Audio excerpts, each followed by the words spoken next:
brought to you by Palvi Agrico. आता शेतीसाठी जे काही लागणार ते घरपोच मिळणार, तेही मोबाईलच्या एका क्लिकवर.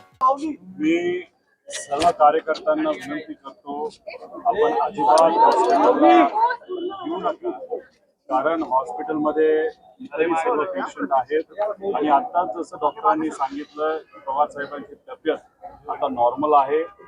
ICU मध्ये पवार साहेब नाहीये, एका प्रायव्हेट रूम मध्ये आहे. आत्ताच त्यांच्याशी चर्चा करून आलेलो आहे. त्यामुळे हे काही घाबरण्यासारखं, टेन्शन घेण्यासारखं अजिबात नाही. गेल्या 12-13 दिवसामध्ये फिजिकल स्ट्रेस म्हणजे तुम्ही बघितलं असेल, पवार साहेब स्वतः बऱ्याच ठिकाणी जात होते, लोकांना भेटत होते, त्याच्यामुळे थोडासा स्ट्रेस आला आणि आपण ज्याला कंजेशन म्हणतो म्हणजे कफ हा थोडासा काही प्रमाणात तिथं झालेला आहे. आता पुढच्या काही वेळामध्ये रिपोर्ट्स येतील. माझ्या अंदाजाने इथंच 1-2 दिवस ठेवलं जाईल आणि गाडीनीच त्यांच्या प्रायव्हेट गाडीने मुंबईला साहेबांना त्या ठिकाणी नेलं जाईल. त्यांना कृपा करून इतर पेशंटच्या हितासाठी इथं कुणीही गर्दी करू नये.